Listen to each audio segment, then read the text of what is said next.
Бәріне сәлем, жұлдыздан төмен бүгін бізде қонақта. Блогер, вайнер, пранкер, 2004-тердің амбассадоры, қыздардың арманы Упучук.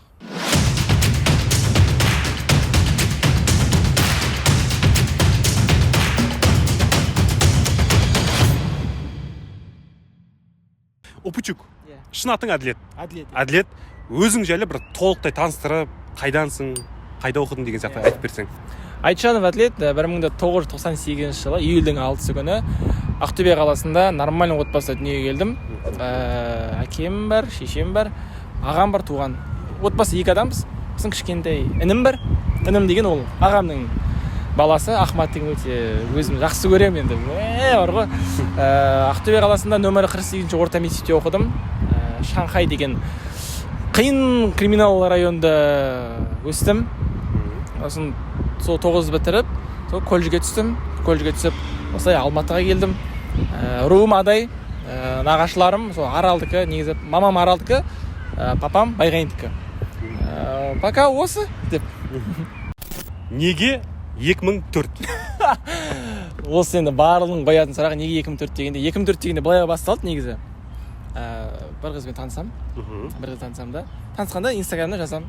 Қалайсың деп жүрмін. Ол маған ештеңе айтып қайтарған жоқ, привет деп жазған жоқ. Тұрды да мен 2004 жылғымын ғой деді. Содан кейін деп қалдым. Негізі ұнайтын ол қыз. Араларың 6 жас. Иә, негізі махаббат жас қарамайды ғой. Содан кейінгі 2004 содан кейінгі мен үшін бір фишка болып қалды. 2004 жыл қыздар мен үшін активный болып, Инстаграмда солар көтеріп беріп болды. Мә деп қалдым. Сол контент нормальный болғасын, мен дальше алып кеттім. Қазір 2004-тердің общем амбассадорысың, иә? Иә, Қазақстан бойынша бәріне айтайын, негізі 2004-тердің амбассадоры мен. ННН Тусадан бұрын қай блогерлермен араластың? Мен араласпаған блогерім жоқ енді. Барлығы мен қазір итіне араласам. НННнен бұрын, Тусадан бұрын как будто командасымен жақсы араластым. Өйткені КВН арқылы таныстық та барлығымыз. Медет бар, Манас бар, Апоқ барлығы бар. Солармен жақсы араластым. Негізі түпкі тамырым бәрі көп сұрайды. Негізі как будто кетіп қалдым ба? Жоқ, мен кірген жоқпын оларға. Неге түпкі тамырым как будто олар жігіттермен араласып, білмейтін жерлерін былай сұрап. Негізі мен олардан бұрын бастадым, бірақ олар жақсы қарқын алып кетті. Сосын мен олардан білмегенімді сұрап, сөйтіп дальше жалғастырып кеттік. Қазір ННН продакшнға кірдің? Иә. Не өзгерді? Кірді дегенде барлық туса болып кірген жоқпыз. Енді 1-2 сараң бар. Қандай өзгеріс дегенде енді көріп бастадық. Жақсы жағына өзгереді деген ой бар. Алда бізде 1-2 проект бар. Енді өсу үшін кірдік. Сөзін ашығы керек. Оны ешқандай да табыс табу емес. Дальше қазақ контентін көтеру керек. Берер әрі халыққа затымыз көп. Негізі ННН продакшн тікелей сендерге қаражат жағынан көмектесе ме сонда? Енді қаражат жағынан болсын, былай проекттер болсын, 1-2 проекттер, еще реклама жағынан да? Иә, ол біздің табыс көзімізге байланысты. Мысалға мен сенен қада реклама алғым келді, мен через ННН продакшн. Иә, өзіміздің менеджер бар, сол арқылы шығады. Как болады, баяғыдай емес, братан по-братски. Не скидкамен емес, енді жұмыс ретінде қарап жатырық бұны, блогерствоны. Негізі жұмыс қой. Жұмыс айлық кәдімгі, иә? Сол бойынша барлығы.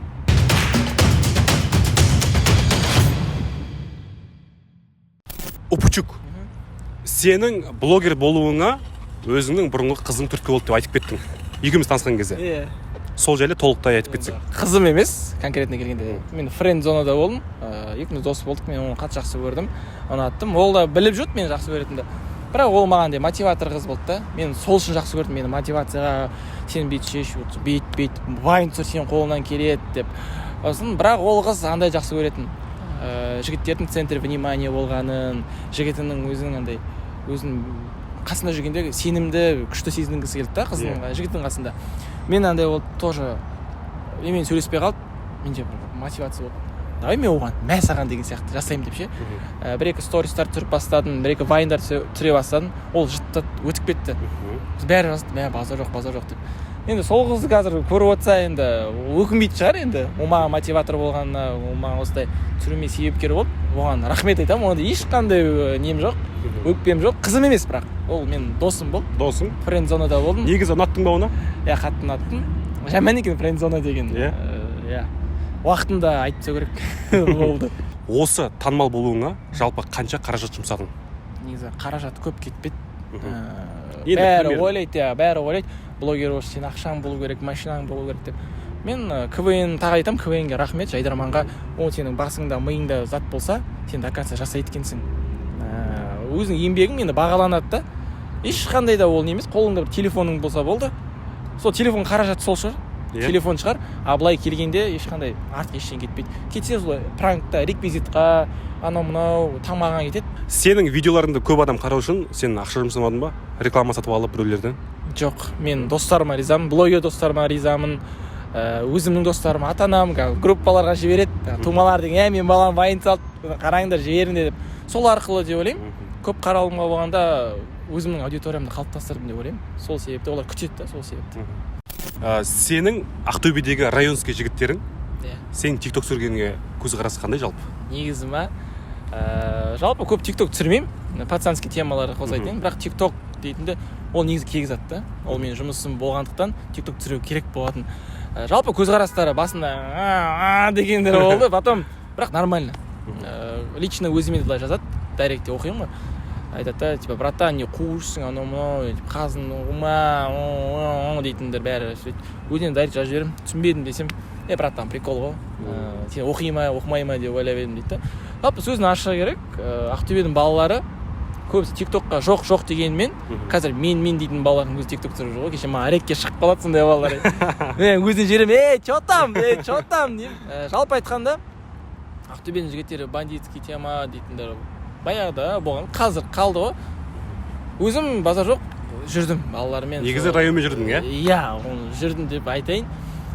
Өзім Сингай деген балалар 98-ші жылғы балалар бүйтіп жүрдік. Бірақ біздер жүрген кезде андай біреудің артынан жыртылып бару, танымайтын біреудің артынан жыртылып барасың ғой.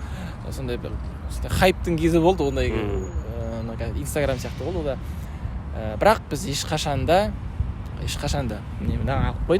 біз пышақ қолданған жоқпыз.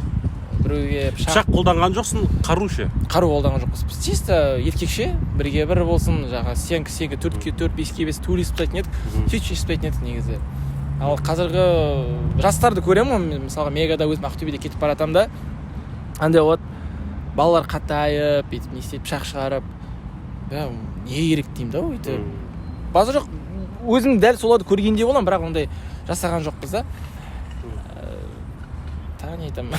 Негізі біз төбелес деген нәрсеге қарсымыз. Төбелеспеңіздер ешқашан.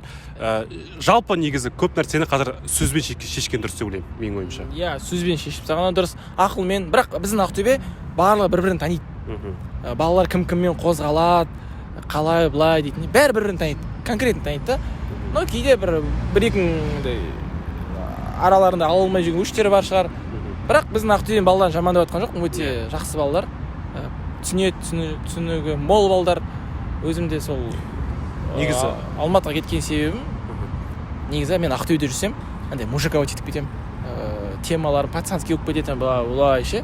Ал Алматыға кетсем бір андай болады, өзімді жас сезінем, күшті болып жүрем, уже Алматы деген мәдени қала деген сияқты. Өзіңді емін-еркін ұстайсың. Ауданым көк түннің астында болса да ағайындарыма тұрып қол соғам. Соңғы рет кіммен төбелестің және де не үшін? Шыныңды айтшы. Жалпы мен кішкентай кезімнен төбелеске құмар бала болдым. Мектепте бірдеңе болса закипиш, класстың атынан төбелесетін болдым. Білмеймін, жатқан адам жаман тебем негізі бар ғой. Соңғы рет қашан негізі төбелес дейтінді қойған едім өзім. Бірақ мен намысымды таптаса, біреу артық кетіп жатса, мен до конца баруға тырысам. Жақында осы өзара досыммен төбелесіп қалдым, досым деген танысыммен. Ол енді қатты намысыма тиіп кетті, көтере алмай қалдым. Енді спортсмен болғандықтан ондай қатты сөзді асырғым келген жоқ та, төбелесіп қалдым.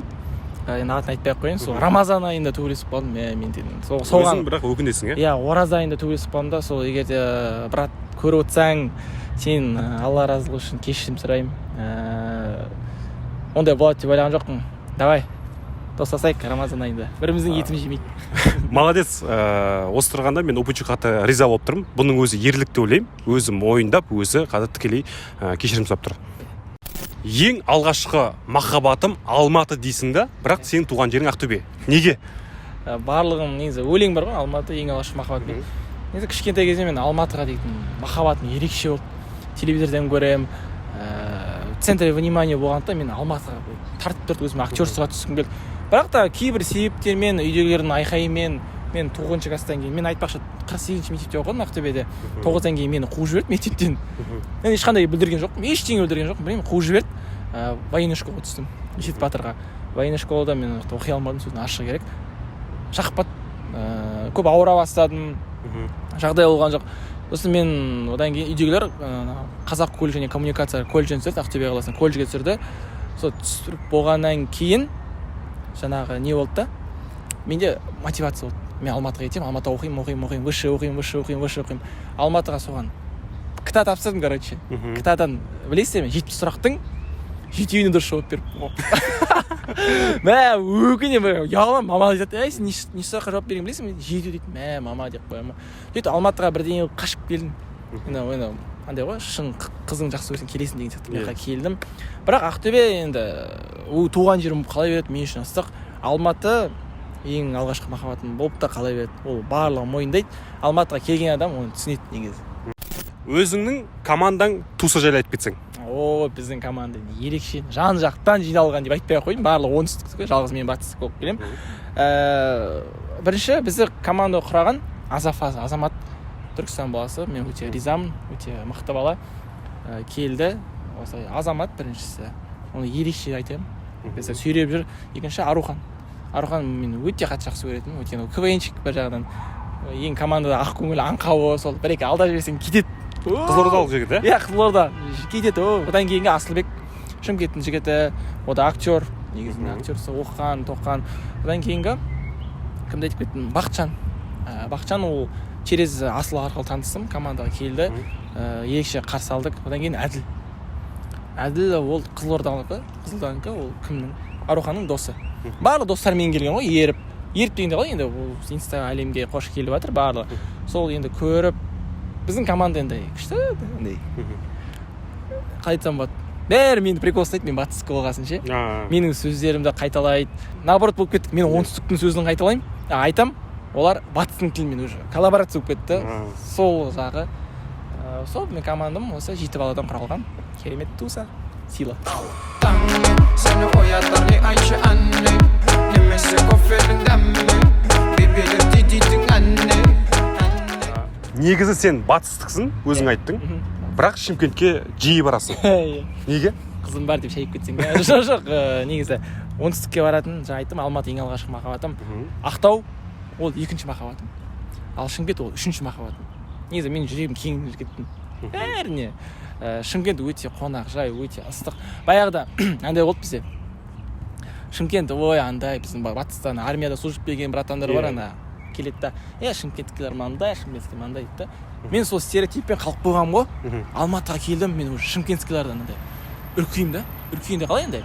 Не то қарап, өзінікін істеп кететін сияқты болып кетті. Бірақ араласа келіп, Құдайдың жазған-ау шымкентский балалармен бірге тұрғызып қойды, бір группаға тығып қойды. Қазір командамда бәрі шымкенттікі. Негізі өте жақсы жігіттер. Жақын тартады. Тілдері тәтті ғой олардың. Оларға тілдері бауыр көз бір етіп кетті. Көз несі? Тілдері тәтті, кәдімгі бауыр болады, бауырмашыл болып келеді. Сол жағы маған қатты ұнайтын. Шымкент өте күшті қала, мегаполис. Барлықтарыңызға совет беремін, Шымкентке барыңыздар, өте күшті қала. Өзіңді жастарға үлгімін деп айта аласың ба? Жастарға дегенде өзімнің кішкентай балаларға ма, негізі смело айта аламын. Өйткені мен прямойға кіргенде, историяға айтқан кезде мен айтамын да, көп бандит болмаңдар, ата-анаңды ойлаңдар. Үйдегі пышақ тек нан кесуге арналған деп айтамын. Дұрыс. Мен вақтанға емес, шекпеймін, кальянда шекпеймін, насой атпаймын, жаңағы темекі тартпаймын. Спортпен айналсам да, тек айтамын, спортпен айналсыңдар. Спорт ол по-любому өзінікін істейді ертең. Сол үлгімен де айта аламын. Негізі көп көрген сұрайсың ғой, не үшін блогер болғың келеді деп. Бәрінен көбісі айтады да, басқа кішкентай олар, мен машина алғым келеді, мен үй алғым келеді. Осындай, ол қаражат жағын ойлайды да, мен айтамын, ал сен неге былай болмасқа, неге бүйтпеске деймін да. Сосын олар деп айтады да. Көбісі мені көп қарайтын жігіттер. Мен барлық жігіттерден басталады ғой. Қыздарды сыйлауды айтамын, қыздарды ең басты сыйлаңдар, жағдайын жасаңдар деген сияқты. Сол үшін балалар, жаңа жігіттер айтады да, братан сенікі дұрыс, осылай деп әйтеуір менің жақсы жағымды алыңдаршы, өтініш деп сондай. Өміріңдегі ең керемет бір сәтпен бөліссең. өмірімде ең керемет сәт. Негізі көп ол мен үшін. Менде андай болады, бір затты армандадым ба, мен сол арманға жету үшін барлығын жасаймын. Сосын біреумен танысу керек бола ма, бір звездалармен танысам, бір жерге бару керек па, бір командаға түсу бола ма деп ше. Болады да ең керемет сәт мен футболдан. Ондай өзім жетемін деп ойлаған жоқпын. Ақтөбе қаласында Рай деген команда құрылды. Өзімнің ағам, брат ағам ғой. Айтады, командаға ойнайсың ба дейді. Мен ойнаймын, конечно. Сол Қазақстан чемпионатында бірінші жыл команда құрылдық. Біріншісінде сразу екінші орын алдық қой. Көмешілде финалда кішкене жетпей қалдық. Ең өмірімде кайф сәт қой. Ой, сенде уже спорттан нәтижең бар да. Әр зат нәтижесін шығарсаң сол кайф та мен үшін. 50 жылдан кейін Убучукты қалай елестетесің? 50 жыл дейсің ба? 50 жыл демеймін, примерно бір 20 жылда қалай елестетейін бе өзімді. Қазір мен 23-тен ба, 40 жасында тойда бір басқұда болып, қарын шығып кеткен, көйлек былайынан тойдың ортасын бермейтін активный шалдар болады, ағалар болады ғой. Деп қалжың ба сондай. Негізі брат айтайын ба, өзімді бар ғой, кәсіпкер ретінде көргім келеді. Примерно бір жетістікке жеткенше, чтобы ертең немерелермен балаларым айтып отырады, мен кезінде блогер болдым деп, бейттім сөйттім, как өтмен араластым деген сияқты сондай. Анаумен араластым, әншілерді көрдім деген сияқты смело кезінде балаларыма немерелеріме смело айтып отыратын бір шал көрем деп. Шал емес, енді нормально жастағы. Мотивацияны қайдан аласың? Негізі мен айтайын, көп ағалармен жүрген жақсы көремін, братандармен көп араластым да кезінде. Өзім туған ағам бар, Қайрат деген, соның дос балдары бар. Солармен бірге бір жерге барса мен де сол жаққа барамын. Олар мені тастап кетеді, бірдеңе алдап сулап тастап кетеді, бірақ мен сол артынан баратын едім да, ағаларымнан алатын мотивацияны. Олар андай көремін, енді біреудің қателігімен өмір сүр дейді ғой. Сол біреулер жасама десе, соны жасамаймын. Мынаны бүйт десе, сөйтіп жасап жүремін да. Футболға, КВН-ге келумен барлығы себепкер болған ағаларым ғой. Соларды көрдім, сосын олар маған характерді берді да. Намыс қатырсуды үйретті. Осылай сен до конца баруың керек, сен осындай жігітсің, өйткені ағаларың біз қандаймыз, ертең інің осылай шайып жүр десе, бізге кері әсер етеді, бізге зияны келеді деп бізге әрқашан айтып жүретін. Осылай жаса, мен содан мотивация алатынмын. Негізі саған болашақта енді отбасы құру керек, бірақ не үшін? Болашақта енді көбісі айтады ғой, үйдегілер үйлен деп жатыр. Пока асықтырып жатқан жоқ. Жағдайын жасап ал деген ол өтірік әңгіме. Негізі жағдайды үйленіп деп барып екі есе жасауға болады. Бас екеу болмай, мал екеу болмайды дей ма қалай? Үйлену керек по-любому. Не үшін деп ойлайсың сол? Жалпы отбасы құру керек, бірақ не үшін? Қазір мына қысқа заман ғой. Қысқа заман, бәрі серьез жауап берсең, қысқа заманда өзінің артынан қалдыратын